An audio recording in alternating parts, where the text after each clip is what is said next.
Hi guys. So, ayan. Ngayon na lang naman tayong makakapag-update. Pasensya na po sa inyo kasi busy talaga. Umuwi na po ako ng mga alas 12 ng madaling araw. Minsan nakakatulog na rin ako ng alas 2. Siyempre, kakain pa ako bago umuwi. Bago matulog, sorry.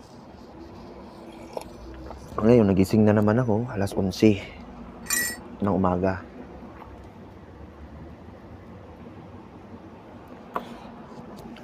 Tapos, yun nga, nagmamadali na sa sobrang magmamadali. Wala na, hindi na kayang kumain. Kape na lang. Ito. Kape na lang. So, wala, ganun talaga. Kaya kayo, kung gusto nyo pang ganun talaga, ang hirap kung sa tutuusin. Diba? Nagtatrabaho kayo para sa pamilya nyo, di ba? Kaya, kailangan nyo mag-sacrifice. Lalo na ako, may 3 anak ako. Kailangan nating magsipag, magtiyaga.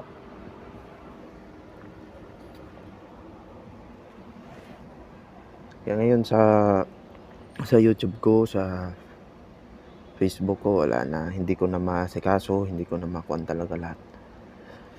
Siguro, masikaso ko minsan lang. Tulad ngayon, ayan, pa ako na ako. Maya mga alas 11:55 siguro bababa ako o alas 12.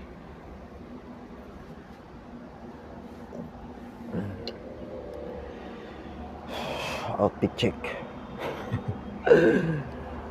Ay, kailangan ko talagang magkaan. Wala eh. Lahat naman tayo. Diba?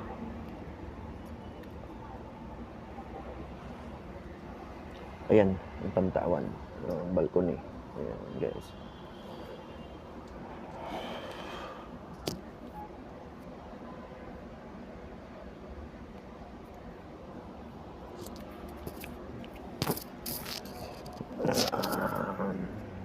I-start trabaho ko 1. So hanggang alas 11 na po yan.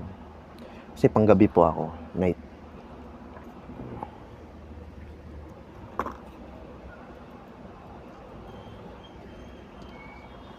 So, yun lang.